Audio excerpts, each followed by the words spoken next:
Storytime.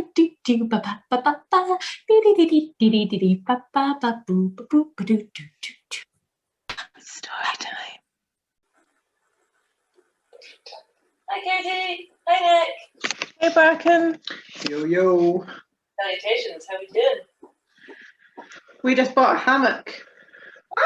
For the back garden. Yeah, it's a double hammock. Oh, how romantic. It's rainbow stripy. Yeah, that sounds amazing. I'm looking forward to the very inelegant way that we both try to get in and out of it together. Accidentally sabotaging each other on the way out. It's like, no, don't do that. Lean that way. It's going to be the start of so many arguments. I'm looking forward to sneaking up on Nick and then rocking him. Very good. I think that could be particularly nice on like very warm nights, staying out late at night just to look at the stars and hang out in the like together. Like, I think that sounds really, really wonderful. Oh, if only Scotland ever had a night that warm. With no midges. Yeah. That is fair. I mean, we have until the 21st of June. We'll see how warm the nights get before the 21st of May is apparently when the midges start and happen. So we have until the 21st of May before we can't do that. Well, it was -2 last night, so it's got a wee way to go. Jesus, really? Yeah. All frosty this morning. Oh, I didn't notice. I wasn't out of the house until like 1 p.m. Also. Understandable. Is that a Rory foot with the rest of the Rory hiding? Yeah, the rest of Rory is also there, yeah. I'm doing boring things on my phone just now because Facebook decided I've been doing suspicious activity. Yeah. I don't even know what the algorithm would consider suspicious for me. I mean, you're pretty suspicious. Well, that's the thing, is that surely in that case, the suspicious thing was like, Not doing enough shit posting? Liking a viral video from a bank or something. Oh, yeah. That would be pretty suspicious for you. Yeah. Hi, Malcolm. Hi, Malcolm. Hello. You have exciting food made by another human. And don't call me Shirley. Yes, I did. That's very exciting. What we got? It's really just not super exciting. It's fried rice and curry sauce because I've been working in the van quite a lot today again. Hey, you live within like delivery distance of a place that sells takeaway food. I'm excited.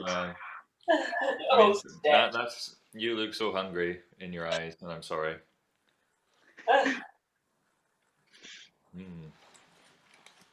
How is van life? Progressing. Yep. I'm surprised you're not doing a vlog. Most people who decide to do up a van also decide to start vlogging. Well, I've seen quite a lot of YouTube videos from one person in particular, and it's nice, but I do enough video recording and things already. And like, you can put the time into, doing up the van, or you can put the time into making videos about doing up the van. It's like, yeah, like all those time-lapse videos of scraping off all of the stuff. Like, we've done days of that already. It wouldn't be interesting. It would even still be a long time of just watching me gradually scrub away. Although, progress. Yeah. Just think, speeding it up and putting it to the Benny Hill music. Yeah. I'd have to fall over at one point. Boing! Yeah. We have been doing little pictures though, or at least when I was around for Van Bits, we did a couple of pictures of like, this is what we did today, or like, here is us in a van, scraping away at it on top of a mirror somewhere. Yeah, I will have a collection of said pictures. Not every day or anything, but just every now and again. Hey, Lyric. You are excitingly shoulder unclothed. Mm-hmm. Naked sharks, really. You have them? Oh my god. I know, I have 2 of them. Put them away, you hussy. They're quite shapely. Well done. What? Turns out Lyric Frankie's also got her shoulders out. Lyric was seducing us with their shoulders. Lyric, may I see your shoulders? Holy shit sticks! Confused the Frankie. Clearly, my shoulders must be something. Yep. Well, Hello, everybody. Hi, Frankie. Hey, hello. How are you all doing today? I'm very tired. Oh, sweet pea, how come? I did lots of gardening. Oh, that's good and nice tiredness. It is. And Nick did lots of scrubbing things. And also dug up turf. Yay! Nick, can we do like a scrub 5 of just sort of like... Yeah, good. Glad we're on the same page there. Have you also been scrubbing, my love? Yes. Mine is like... Hey, Katie, did you plant anything edible today? Oh my god, how many things did you plant today? I don't think I planted anything today. It was mostly weeding and moving soil and... Oh no, I planted some mint. Oh, productive! Ooh. Doing the productive. Yay! For mojitos! Obviously. I have a very good collection of exciting herbs to make cocktails from. Ooh. Ooh, tell me more. So I have lots and lots of different types of mint. I've got basil mint and lime mint and strawberry mint and ginger mint and orange mint. Do you have chocolate mint? I also have chocolate mint, but it's not very well. Oh, I know. oh, that's sad. It is sad. Is it as good as mint chocolate? No. But it's not better for you. Oh. More self-replenishing than mint chocolate. Yeah. My Regis. Hey, does anybody know where I can get some manure from in Glasgow? The nearest Give me politician. 10 minutes. Sorry, I don't have any helpful response. Just shit in a box. The problem is you need to wait until it's properly rotted so that it doesn't fuck up your plants. I mean, Well- you can buy manure in bags. Yeah. You could shit in a box now and then just, you know...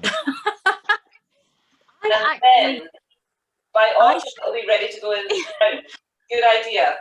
Yeah. I shat in a box like 4 months ago, so if you want that now... If you know anyone that's like part of an allotment scheme, they often have manure piles. Yeah, we had a horse manure man who used to come round our allotments. Yeah, I've emailed a horse manure man and nobody's gotten back to me, so maybe I do need to talk to an allotment and be like, yo, can I just like pilfer some horse shit from you? Yeah. Yep. Stanley's worst creation. Did anyone hear that? I did not. Rory shouting from the bathroom, horse manure man is Stanley's worst creation. Rest in peace, blessed memory. Raise a glass. So I had an adventure today. I broke my windshield. Oh no! Dear. Are you okay? I am fine, thank you. Yes, I am fine. I went to collect some bookshelves from a Facebook Marketplace lady in somewhere off in the middle of a very beautiful part of the country, like an hour away. And I was driving back and I was going down a hill and someone came out unexpectedly and I had to brake suddenly and all of the bookshelves in their cardboard boxes just shot forward and like smashed into the windscreen. Oh no! Now Max has a broken windscreen. Oh man! Max. Bollocks. Poor Max. How broken? Like, not broken, like shattered, like just like this big spider web of like cracks all radiating out from the point of impact. So I was like, and sort of pulled over at the side of the road and like kind of touched it a bit, and The correct approach. Lord, heal this windscreen, I said. And then I continued on my merry way, and everything was fine, and it's getting replaced on Thursday. But we cracked our windscreen on Saturday as well. So did you? Solidarity. For it. Oh, like, you know, condolences, but also twinsies. Also, are you folks okay? Yeah, it's only a little tiny crack. We were putting a greenhouse in the car, and the ridge pole just fitted, going right over my shoulder and onto the windscreen, and then Nick shut the boot, and it just went. Oh Yep. no. Yep. Also, Frankie, it's a special time. Is it? Oh, Right? excuse me. Can you all hear that? Can you hear that?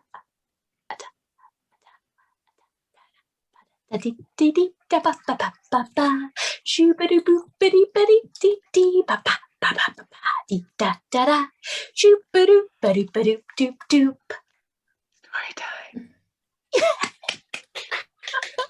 Sorry, I was getting distracted by Lyric doing a striptease. Well, I had to take out my shoulders because you mentioned them earlier, you know. There's that ta-da. Oh God, stop. Okay, right, I'm scrolling to a different gallery because that is all going to be too much. Also, hi everybody. Hello everybody. I haven't said hello properly today, but I've sung the song, so I'm not going to. Now. Mute you all. I love you all. And now be very silent, everybody. So.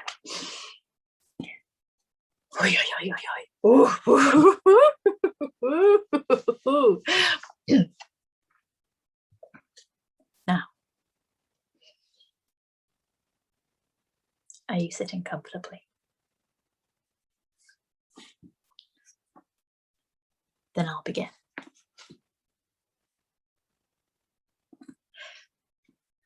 Chapter 8. Zosie. Saturday, 10th of November. I dropped in at the Chocaterie this morning and bought a box of liqueur cherries. Jan was there with the little one in tow. Though the shop was quiet, she looked harried, almost uncomfortable at seeing me, and the chocolates, when I tried them, were nothing special. I used to make these myself, she said, handing me the cherries in a paper twist. But liqueurs are so fussy and there's never the time. I hope you like them. I popped one into my mouth with well-feigned greed. Fabulous, I said, through a sour paste of pickled cherry. On the floor behind the counter, Rosette was singing softly to herself, sprawled among a scatter of crayons and coloured paper. Doesn't she go to nursery school? Jan shook her head. I like to keep an eye on her. Well, of course, I can see that. I see other things too, now that I happen to look for them. The sky blue door hides a number of things that regular customers overlook. First, the place is old and in some considerable disrepair. The window is attractive enough with its display of pretty little tins and boxes, and the walls are painted a cheerful yellow. But even so, the damp awaits, lurking in corners and beneath the floor, speaking of too little money and not enough time. Some care has been taken to hide this. A scrawl of cobweb gold across a nest of cracks, a welcoming shimmer in the doorway, a luscious quality to the air that promises more than those second-rate chocolates. Try me. Test me. Discreetly, with my left hand, I conjured the eye of black Tezcatlipoca. Around me, the colours flared, confirming my suspicions on that first day. Someone has been at work here, and I don't think it was Jan Charbonneau. There is a youthful, naive, exuberant aspect to this glamour that speaks of a mind as yet untrained. Annie? Who else? And the mother? Well, there's something about her that needles me, something I've seen only once, on that first day as she opened the door at the sound of her name. She had brighter colours then, all right. And something tells me she has them still, even though she chooses to conceal them. On the floor, Rosette was drawing, still singing her little wordless song. Bam ba bam, bam ba da bam. Come on, Rosette, time for your nap. Rosette did not look up from her drawing. The singing grew a little louder, now accompanied by the rhythmic thumping of a sandaled foot against the floor.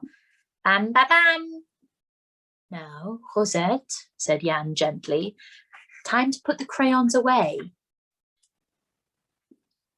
Still no reaction from Rosette. Bam ba bam, bam ba da bam. At the same time, her colours bloomed from chrysanthemum gold to brilliant orange, and she laughed, reaching out as if to grasp falling petals. Bam ba bam, bam ba da bam. Shh, Rosette. And now I could feel a tension in Jan. It was not just the embarrassment of a mother whose child will not behave, but more like the sense of approaching danger. She picked up Rosette, still warbling, unconcerned, flinging me a grimace of apology as she did so. I'm sorry, she said. She gets like this when she's overtired. It's okay. She's cute, I said.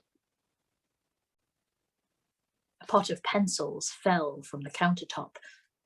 Pencils rolled across the floor. Bang, said Rosette, pointing at the fallen pencils. I need to put her to bed now, said Jan. She gets too excited if she doesn't have her nap. I looked at Rosette again. She didn't look tired at all, I thought. It was the mother who looked exhausted, pale and washed out with her too sharp haircut and her cheap black sweater that made her face seem paler still. Are you all right? I said. She nodded. Above her, the single light bulb began to flicker. These old houses, I thought to myself. The wiring's always out of date. Are you sure? You're looking a little pale. Just a headache. I'll manage. Familiar words. But I doubt she will. She clings to the child as if I might snatch her from her arms. Might I, do you think?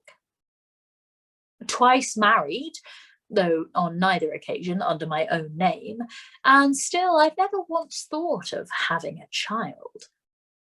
The complications are endless, so I've heard, and besides, in my line of work, the last thing I can afford is excess baggage. And yet, I drew the cactus sign of Chokipili in the air, keeping my hand well out of view. Chokipili, the silver-tongued, the god of prophecy and dream. Not that I am particularly interested in prophecies, but careless talk can bring rewards, so I have found, and information of any kind is currency for someone in my line of business. The symbol gleamed and floated for a second or two, dispersing like a silvery smoke ring in the dark air. For a moment, nothing happened. Well, To be honest, I hadn't expected much of a result, but I was curious. And didn't she owe me a little satisfaction after all the effort I've made on her behalf?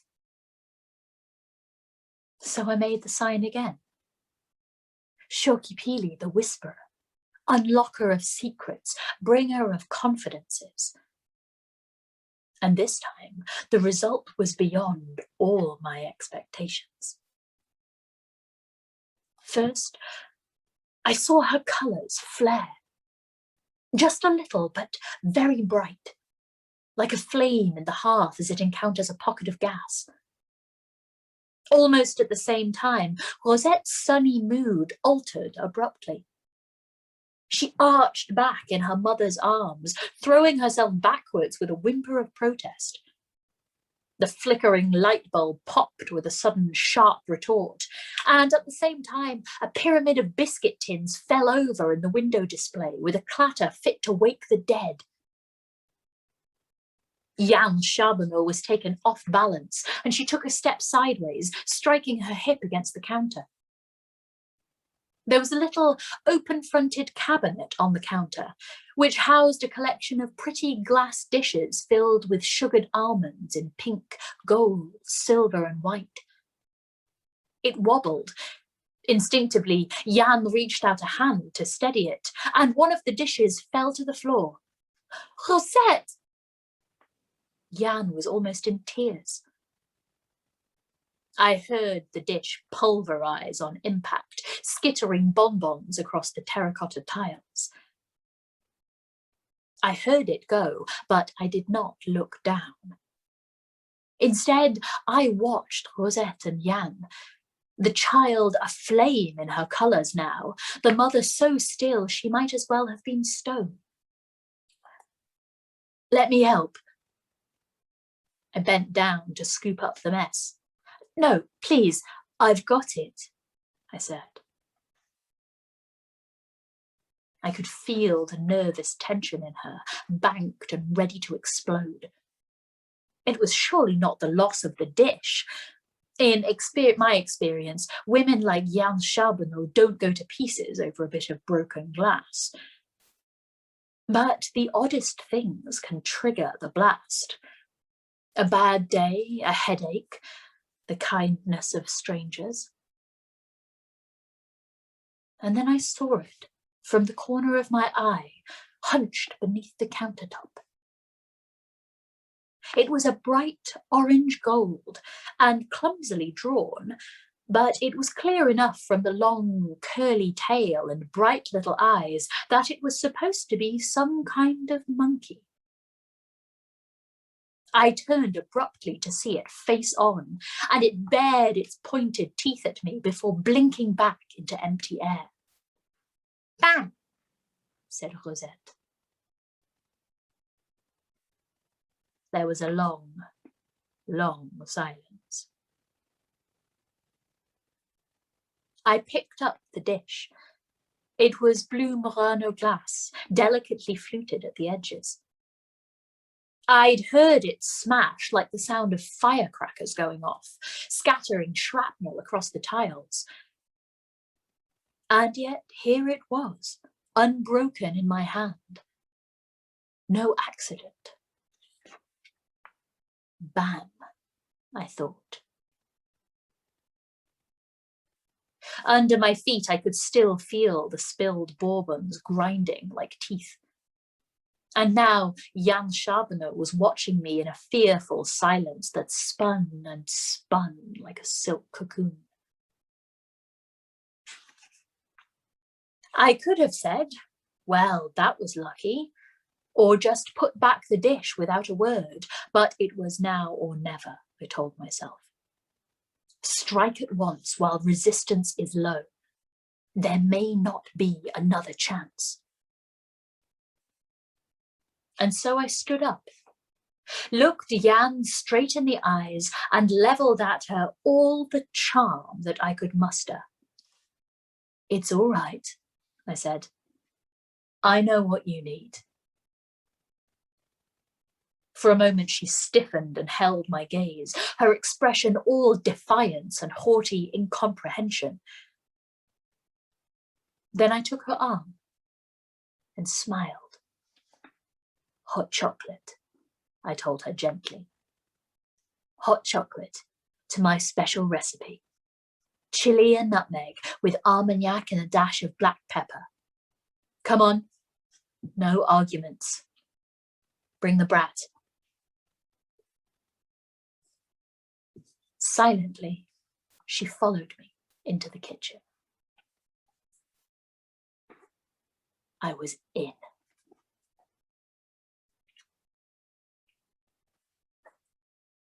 Part 3. Too Rapid. Chapter 1. Vienne, Wednesday, 14th of November.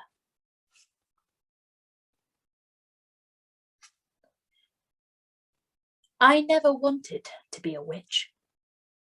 Never even dreamed of it, though my mother swore she could hear me calling months before I appeared on the scene. I don't remember that, of course. My early childhood was a blur of places, scents and people passing fast as trains, crossing borders without papers, travelling under different names, leaving cheap hotels at night, seeing the dawn in a new place every day and running, always running, even then. As if the only way to survive was to run through every artery, vein, capillary on the map, leaving nothing, not even our shadows, behind. You choose your family, Mother said.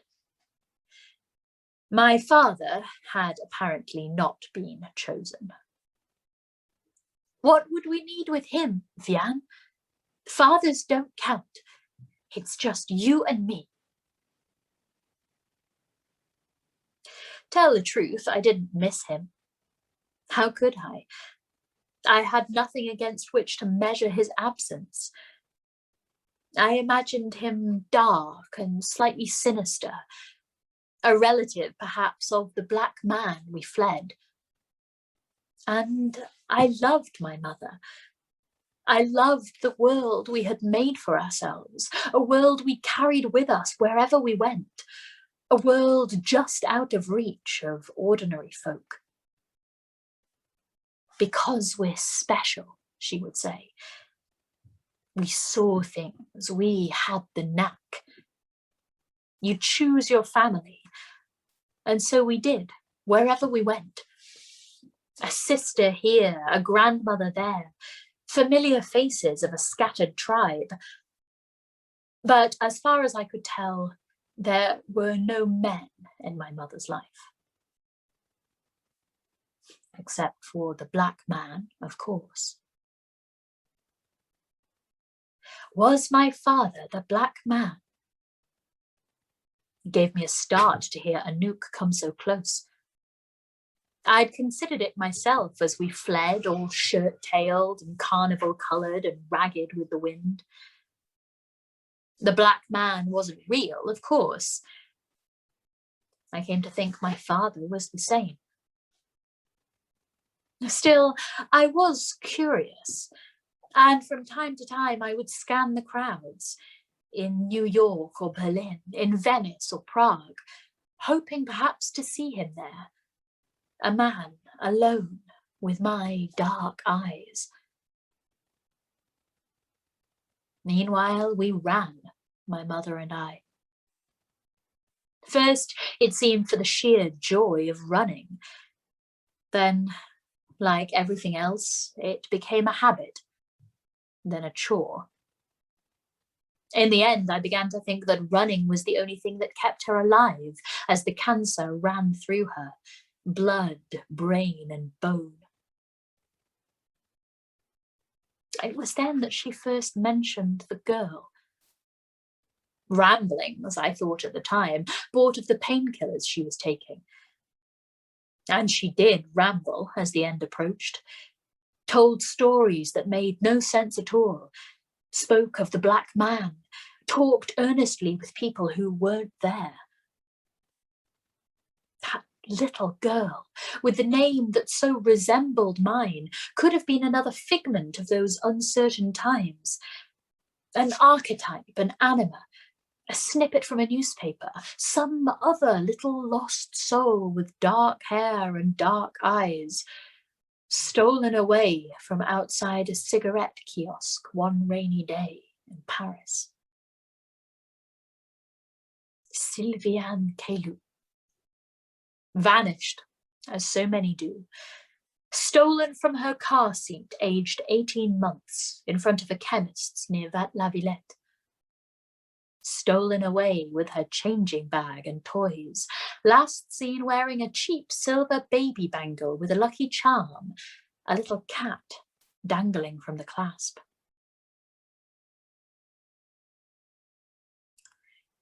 That wasn't me. It couldn't have been. And even if it was, after all this time, you choose your family, Mother said. As I chose you and you chose me. That girl, she wouldn't have cherished you.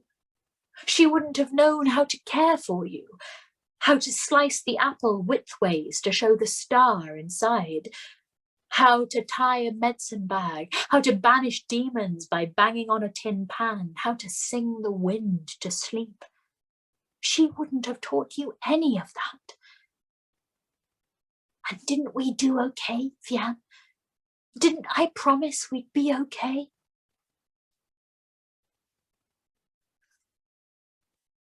I have it still, that little cat charm. I don't remember the baby bangle. Probably she sold it or gave it away, but I half remember the toys. A red plush elephant and a small brown bear, much loved and missing an eye.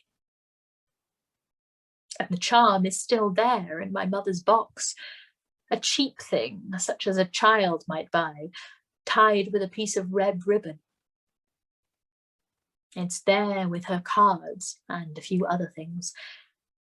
A photograph of us taken when I was 6, a stash of sandalwood, some newspaper clippings, a ring. A drawing I did at my first school, my only school, in the days when we were still going to settle down someday. Of course, I never wear it. I don't even like to touch it now. There are too many secrets locked in there, like scent that needs only human warmth to release it.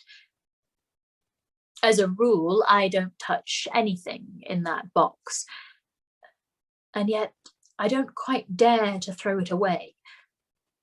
Too much ballast slows you down. But too little and I could blow away like a dandelion seed, losing myself forever on the wind.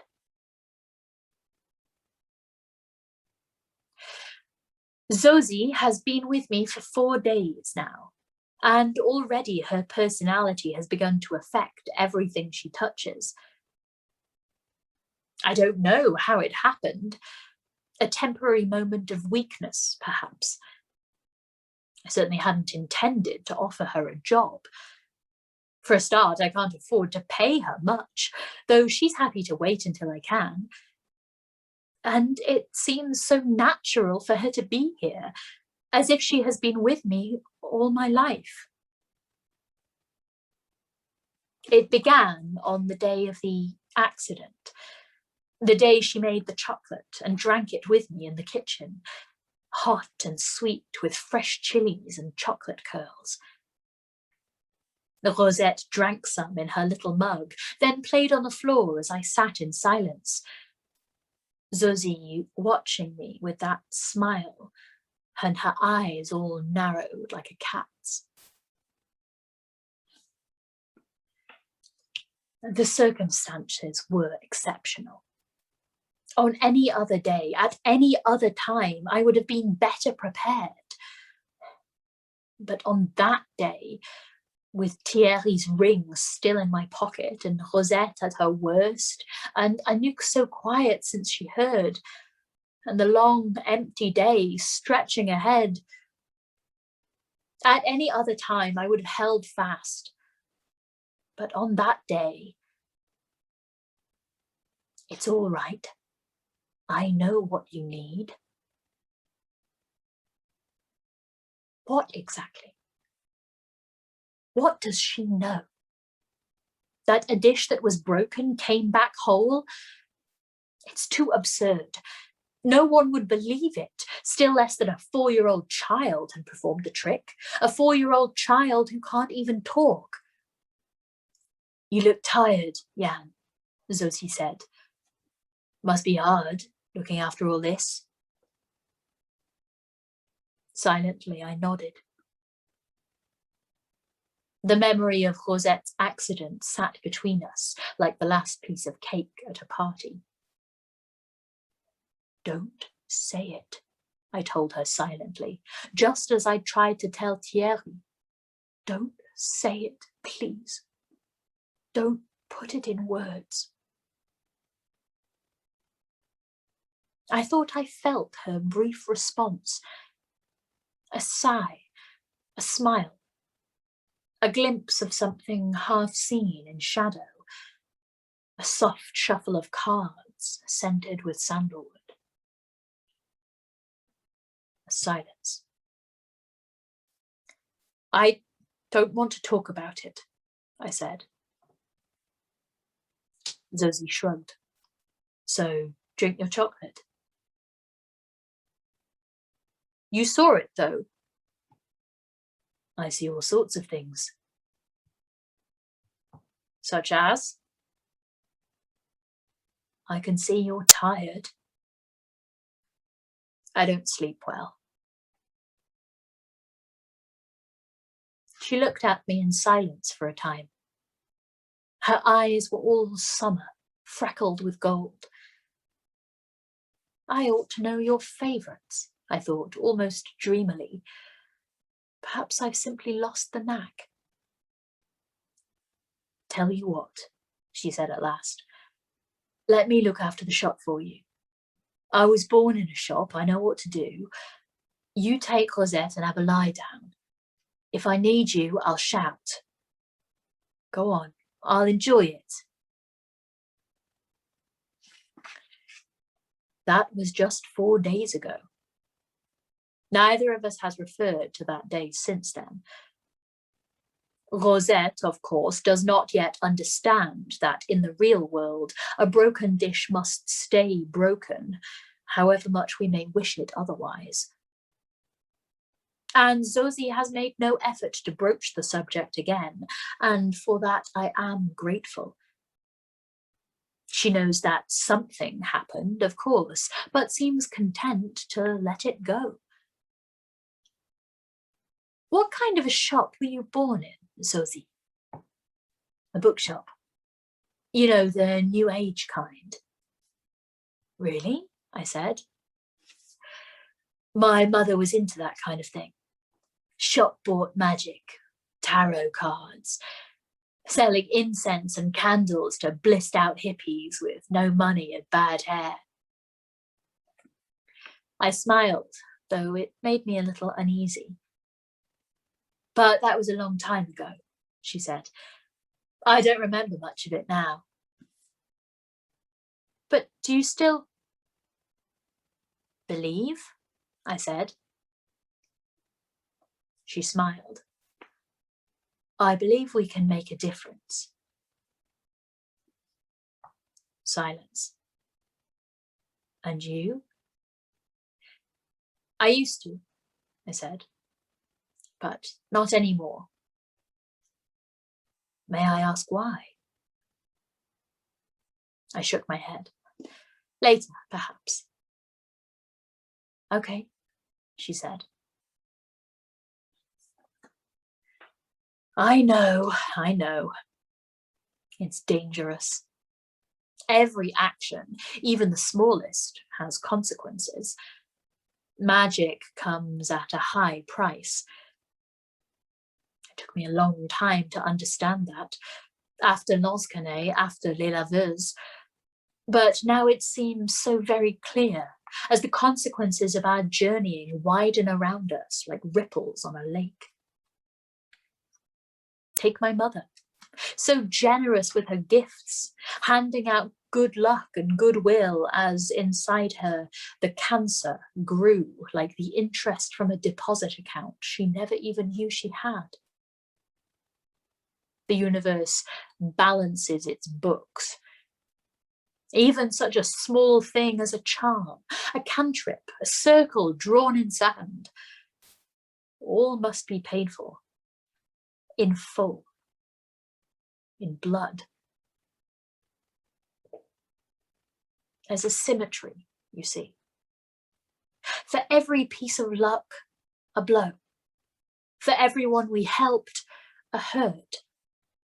A red silk sachet over our door, and somewhere else a shadow falls. A candle burnt to banish ill luck, and somebody's house across the road catches fire and burns to the ground. A chocolate festival. The death of a friend. A piece of malchance. An accident. That's why I can't confide in Zosie. I like her too much to lose her trust. The children seem to like her too. There's something youthful about her somehow, something more akin to Anouk's age than mine, that makes her more approachable. Perhaps it's her hair, long, loose and dyed pink at the front, or her exuberantly coloured charity shop clothes, flung together like the contents of a child's dressing up box, but oddly right on her somehow. Today she is wearing a nip-waisted 50s dress in sky blue with a pattern of sailing boats and yellow ballet shoes. Quite wrong for November. Not that she cares. Not that she would ever care. I remember being like that once. I remember that defiance. But motherhood changes everything. Motherhood makes cowards of us all. Cowards, liars, and sometimes worse. Les laveuses, Anouk, and oh, that wind. 4 days, and I am still surprised to find myself relying on Zosie, not just to keep an eye on Rosette, as Madame Poussin used to do, but for all kinds of little things in the shop. Wrapping, packaging, cleaning, ordering. She says she likes it, tells me she always dreamed of working in a chocolaterie, and yet she never helps herself to the stock as Madame Poussin often did, or exploits her position by asking for samples. I haven't yet mentioned her to Thierry. I'm not sure why, except that I feel he will not approve. Perhaps because of the extra cost. Perhaps because of Zosie herself, who was as far removed from the staid Madame Poussin as it is possible to be. With customers, she is cheerily, sometimes worryingly, informal. She talks constantly as she wraps boxes, weighs chocolates, points out novelties. And she has a knack for making people talk about themselves. Inquires about Madame Pinot's backache, chats with the postman on his round.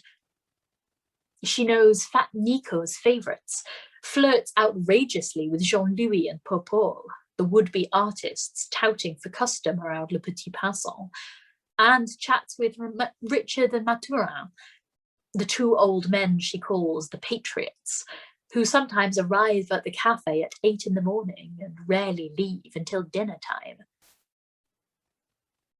She knows Anouk's school friends by name, asks after her teachers, discusses her clothes. And yet she never makes me feel uncomfortable. never asks the questions anyone else in her place would ask. I felt the same with Armand Voisin back in the days of Lansquenet.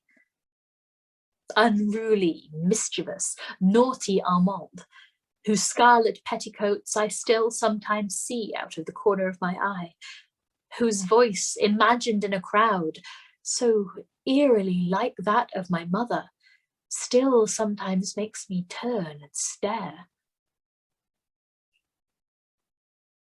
Zosie is nothing like her, of course. Armande was 80 when I knew her, dried up, cantankerous and old. And yet I can see her in Zosie, her exuberant style, her appetite for everything. And if Armande had a spark of what my mother called magic. But we do not speak of these things now. Our pact is silent, but nonetheless strict. Any indiscretion, even as much as a spark lit, and once again the little house of cards goes up in flames. It's happened before in Lansquenet, in Les Laveurs, and 100 places before that. But not anymore. No. This time we stay. She came in early today, just as Anouk was leaving for school. I left her alone for less than an hour, just time enough to take Rosette for a walk. And when I got back, the place looked brighter somehow, less cluttered, more attractive. She'd changed the display in the shop window, spreading a swatch of dark blue velvet onto the pyramid of tins that filled it. And on top, she had placed a pair of bright red, shiny, high-heeled shoes, brimming over with foil-wrapped chocolates in red and gold. The effect is eccentric, but arresting nonetheless. The shoes, the same red shoes she was wearing on that first day, seemed to shine in the dark shop window, and the sweets like buried treasure spill across the velvet in cubes and fragments of coloured light. "I hope you don't mind," said Zosie as I came in. "I thought it could do with a bit of a lift." "I like it," I said. "Shoes and chocolates." Zosie grinned. "Twin passions of mine." "So, what's your favourite?" I asked. Not that I really wanted to know, but professional curiosity made me ask.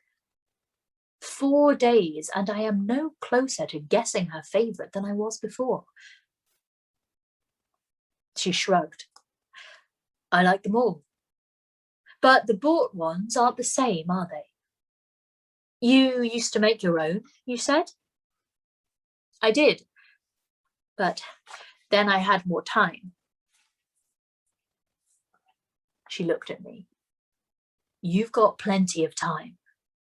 Let me look after the front of the shop and you can work your magic in the back." Magic?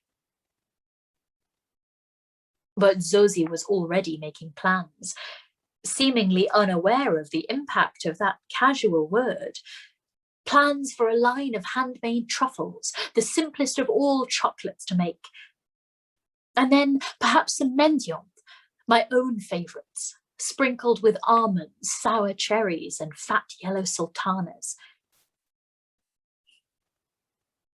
I could do it with my eyes closed.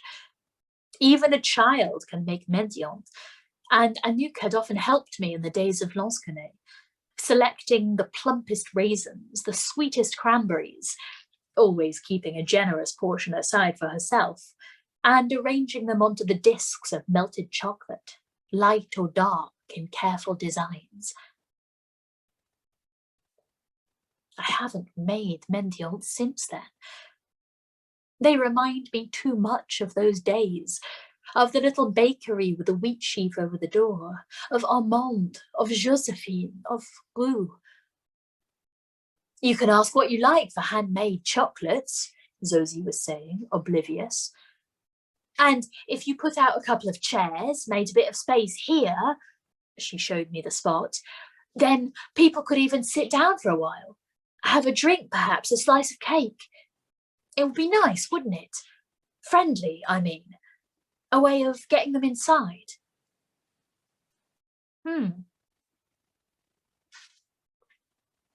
I wasn't altogether sure. It sounded too much like Lansquenet. A chocolaterie should remain a place of business. Its patrons should be customers and not friends. Otherwise, one day the inevitable happens, and the box, once opened, cannot be shut. Besides, I knew what Thierry would say. I don't think so, I said at last. Zosie said nothing, but gave me a look. I feel I have disappointed her somehow. An absurd feeling.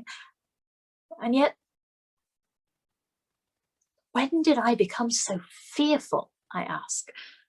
When did I begin to care so much? My voice sounds dry and fussy, like that of some prude. I wonder, does Anouk hear it too? Okay, it was just an idea. And where's the possible harm, I thought. It's only chocolate, after all. A dozen or so batches of truffles, just to keep myself in practice. Thierry will think I'm wasting my time. But why should that stop me? What do I care? Well, I suppose I could make a few boxes for Christmas. I still have my pans, the copper ones and the enamel, all carefully wrapped and boxed in the cellar. I have even kept the granite slab on which I temper the melted chocolate, the sugar thermometers, the plastic and the ceramic molds, the dippers and scrapers and slotted spoons. Everything is there, clean and stored and ready to go. Rosette might enjoy it, I thought. And Anouk? Great, said Zosie. You can teach me too. Well, why not? What harm could there be?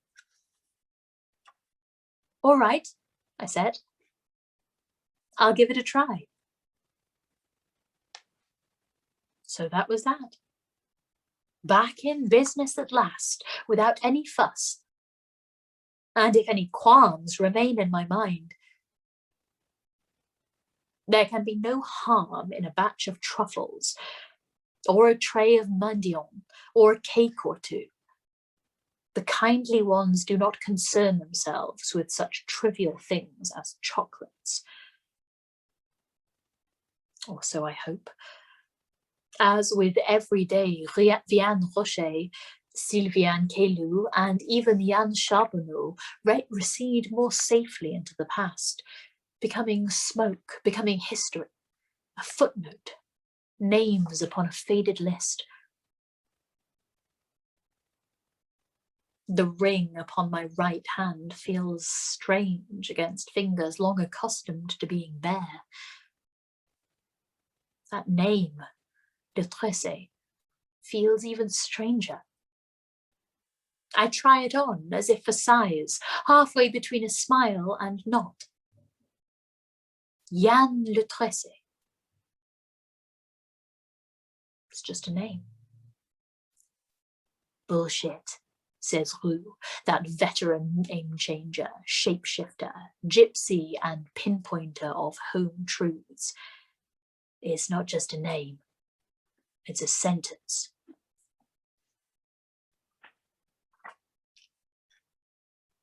Chapter 2. Anouk. Thursday, 15th November. So there it is. She's wearing his ring. Thierry, of all people. Thierry, who doesn't like her hot chocolate or know anything about her, not even her real name. She says she hasn't made any plans. She says she's still getting used to it, wearing it like a pair of shoes that need breaking in before they feel right. A simple wedding, Maman says. A registry office, no priest, no church. But we know better. He'll get his way. The whole hog with Rosette and me in matching frocks. It's going to be terrible. I said so to Zosie, and she pulled a face and said, each to his own, which was a laugh, really, because no one in their right mind could imagine that those two could ever be really in love. Well, maybe he does. What does he know? He came round again last night and took us out, not to Le Petit Pinson this time, but to an expensive place on the river where we could see the boats go by. I wore a dress, and he said I looked very nice, but I ought to have brushed my hair. And Zosie looked after Rosette at the shop because Thierry said it wasn't a suitable place for a small child. Though we all know that wasn't the real reason. Maman was wearing the ring he'd given her. A great, fat, hateful diamond perched on her hand like a shiny bug. She doesn't wear it in the shop. It gets in the way of everything. And last night she kept playing with it, twisting it round and round on her finger as if it felt uncomfortable. Getting used to it yet, he says. As if we could ever get used to that, or to him, or to the way he treats us, like spoiled children to be bought and bribed. And he gave Maman a mobile phone, just to keep in touch, he said. I can't believe you've never had one before. And afterwards we had champagne, which I hate, and oysters, which I also hate, and a chocolate souffle ice cream, which was quite nice, but not as nice as the ones Maman used to make, as well as being very, very small. And Thierry laughed a lot, at least at first, and called me jeune fille and talked about the chocolaterie. Turns out he's going to London again, and this time he wanted Maman to go with him, but she was too busy, she said, and maybe after the Christmas rush. Really? He said. I thought you said business was slow.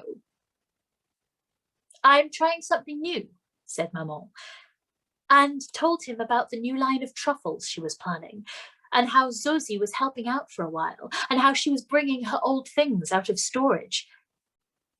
She talked about it for a long time, and her face was pink, the way it gets when she's really into something. And the more she talked, the quieter Thierry got, and the less he laughed, so that finally she stopped talking and looked a bit embarrassed. Sorry, she said. You don't want to hear all this. No, it's fine, said Thierry.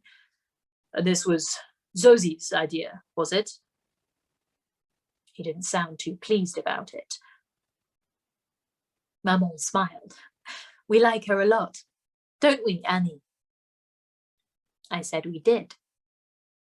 But do you think she's management material? I mean, she may be all right, but let's face it, in the long run, you're going to need a bit more than some waitress you poached off Laurent Pinson. Management material, said Maman. Well, I was thinking, when we're married, you might actually want someone to run the place. When we're married. Oh boy. Maman looked up. She was frowning a little. Well, I know you want to run the shop, but surely you don't need to be there all the time.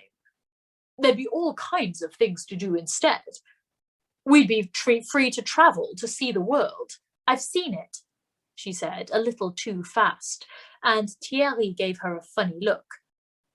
Well, I hope you don't expect me to move in above the chocolaterie, he said, with a grin to show he was joking. He wasn't, though. I could tell from his voice. Maman said nothing and looked away. Well, what about you, Annie? He said. I bet you'd like to travel the world. How about America? Wouldn't that be cool? I hate it when he says cool. I mean, he's old. He's 50 at least. And I know he tries, but it's just so embarrassing, don't you think? When Zosie says cool, it's as if she means it. It's as if she actually invented the word. America would be cool with Zosie in it. Even the chocolaterie looks cooler now, with a gilt mirror in front of the old glass case, and her lollipop shoes in the window like magic slippers filled with treasure. If Zosie was here, she'd sort him out, I thought, remembering the Jeanne Moreau waitress in the English tea shop. Then I felt bad, almost as if I'd done something wrong, as if just thinking about it might cause an accident. Zosie wouldn't care about that, said the shadow voice inside my head. Zosie would just do as she pleased. And would that be so bad? I thought. Well, of course it would. But all the same. This morning, as I was getting ready for school, I caught Suze looking into the new shop window, nose pigged up against the glass. She ran off as soon as she saw me. We're still not really talking right now. But for a minute, I felt so bad that I had to sit down on one of the old armchairs Zosie brought in from somewhere, and imagine Pantouf sitting there listening, with his black eyes shining in his whiskery face. You know, it isn't even that I like her that much, but she was so nice when I was new. She used to come to the chocolaterie and we'd talk or watch TV, or go to the Place du Théâtre and watch the artists. And once she bought me a pink enamelled pendant from one of the stalls there, a little cartoon dog with best friend written on it. It was only a cheap thing, and I've never liked pink, but I've never had a best friend either. Not a real one, anyway. It was nice. It made me feel good just having it, even though I haven't worn it in ages. And then Chantal came along. Perfect, popular Chantal with her perfect blonde hair and her perfect clothes, and that way she has of sneering at everything. Now Suze wants to be exactly like her, and I'm just the one who stands in when Chantal has something better to do. Or more often, I'm just a convenient stooge. It isn't fair.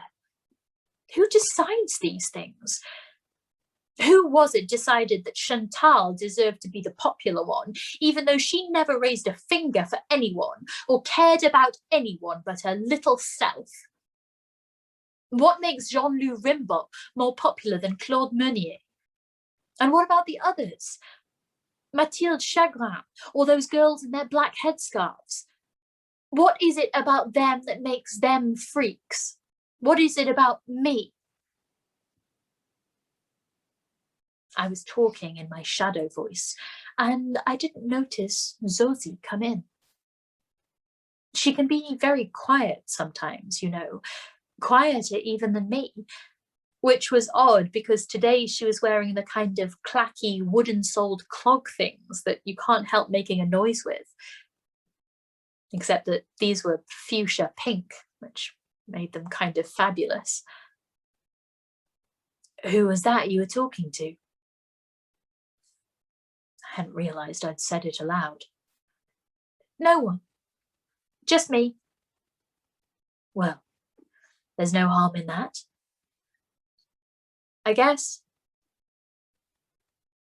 I still felt awkward sitting there, very conscious of Pantouf watching. Quite real today, actually, with his stripy nose going up and down, just like a proper rabbit's. I see him more clearly when I'm upset.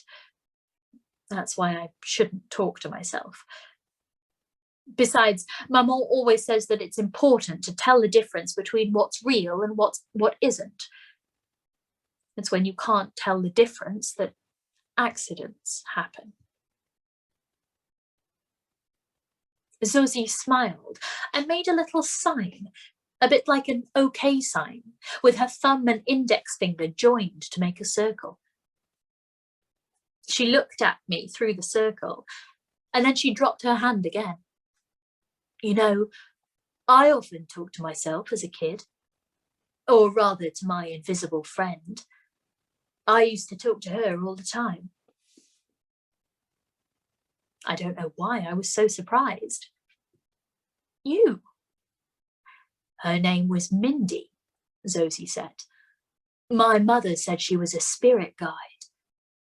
Of course, my mother believed in all those things. In fact, she believed in pretty much everything. Crystals, dolphin magic, alien abduction, the Yeti. You name it, my mother was a believer. She grinned. Still, some of it works, doesn't it, Nanu? I didn't know what to say to that. Some of it works. What did that mean?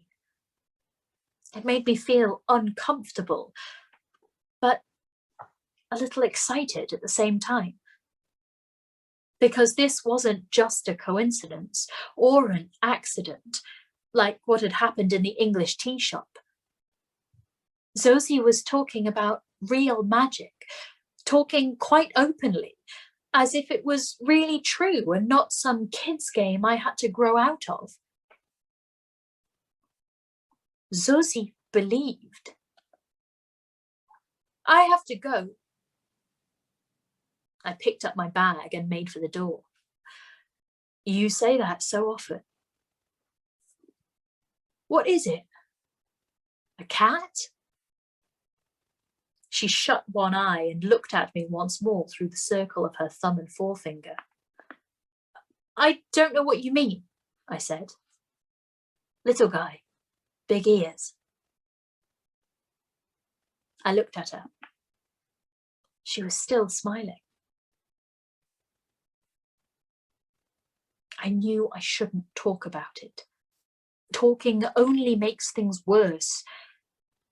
But I didn't want to lie to Zosie. Zosie never lies to me. I sighed. He's a rabbit. He's called Pantouf. Cool, said Zosie. And that was that.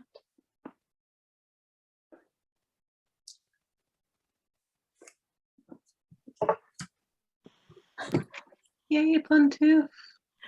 Oh, yeah, that's all going to be totally fine and normal. I have so many conflicting emotions. Bracken, your face is perhaps the best thing that's ever happened to me ever. Tell me your conflicting emotions. Tell me, speak to me. Oh, okay. So Rosie still seems untrustworthy in the extreme, but also you can see them coming back to themselves. And like we did catch up just before this, and in the last one there was this whole bit about like how the customers just walk past the shop and like it's almost supernatural the way that they don't go in there when they should be, because she has Diane has deliberately made herself and the shop beige, just like a silhouette where a shop should be, and a silhouette where a woman should be. And that's what the dude is like interested in and attracted to, is like the concept of a woman who is so beige and isn't really there and isn't really a person. He just wants the scaffolding. He doesn't want a human being. This guy is fucking trash, and I hate him, and I hope he shits himself in a really public place. Yeah, I think that was a slam poem, dude. Oh. And to see her coming back to herself, and to see her snapping at this asshole, and to see her actually making chocolate again is amazing. But I'm really worried about Zosie. Well, I also want to hopefully give Zosie a touch of the benefit of the doubt, because she did say that ideally she would like have grown up in a coven and all of this stuff, and maybe in some ways Zosie's gonna learn the error of her ways and, you know, be slightly less awful, or be awful but in the name of doing nice things for Vienne and Anouk. I'm worried that in terms of like a recurrent motif, right, that Vienne is in a lot of ways afraid for her children, right, and them being special and therefore like conspicuous, because of course we know from the last book that Vienne was abducted as a small child by her mother, and like Zosie seems to be like, yeah, these kids are kind of neat. Oh shit! Yeah. Oh shit! You think Zosie's gonna steal Anouk? Want an apprentice? Yeah. Yeah, I got that. Also, yeah, but meanwhile, also, yeah, fuck Thierry, because like, oh, big old red flags there. But I'm like big red flags. My reading is of this absolutely like he wants Vienne because Vienne, like, he can sweep in and rescue her, like I think someone else was saying, but specifically to parlay that within the relationship into like, well, she should be grateful. I can absolutely imagine if that relationship continued, I can absolutely imagine that relationship becoming at the very least emotionally abusive. If it's starting with all of this griping and all of these like snide backhanded compliments and things like that, it's only going to develop from there. And he is sexist enough, and like you can tell the background sexism that he has is just going to stay there, and like he's just going to feel more and more comfortable to say horrible things and do horrible things to exert pressure, and like he already doesn't feel like she deserves personhood because he chose her, because she doesn't have personhood. He would absolutely send Rosette to an asylum in the Netherlands too.